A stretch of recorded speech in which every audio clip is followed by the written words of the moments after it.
With all the volunteering that I've done a lot of public speaking. I feel that I have reasonable interpersonal skills. I can talk to people. I do get flustered quite easily, so it actually might be a difficulty for me to do what you're talking about. But I'll do my best, and I'm excited to try. In fact, I'm ridiculously stubborn, so I'll sit there for 6 hours if I have to. Other than that, I'm pretty relaxed, so don't really let things get to me. So even if it's like someone berating me, I'll just sit there and be like, yeah, all right. That's just like your opinion, man. But yeah, so just being persistent and being relaxed. One thing that really helps me if I was in a room with a lot of professors and me and that other student, it's a really interesting way to word that, Charlie, thank you.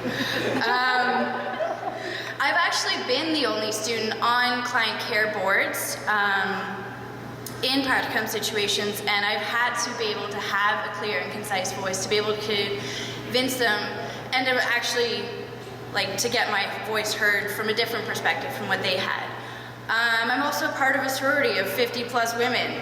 To be able to be heard in a group full of that many girls fighting over something they're passionate about takes a lot of work. And I think those are the two things that would probably put me forward. So I coached swimming lessons for a lot of years, and even though that might not sound like experience, when you have parents coming at you asking, why didn't my kid get into the next level?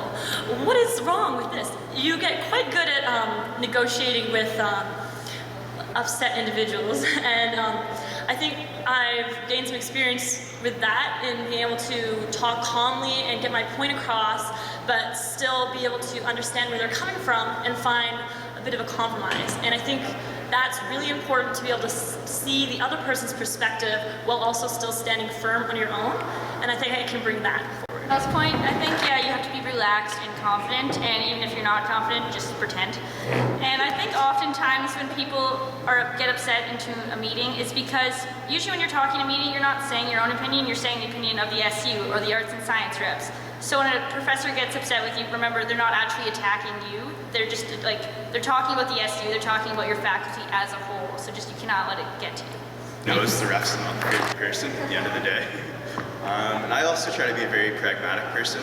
Any way to get the situations or solution found is good, through arguments, through any way possible, really. And so I'm not intimidated by someone yelling at me. I'm not intimidated by raised voices. We can find a situation through whatever means. Thanks.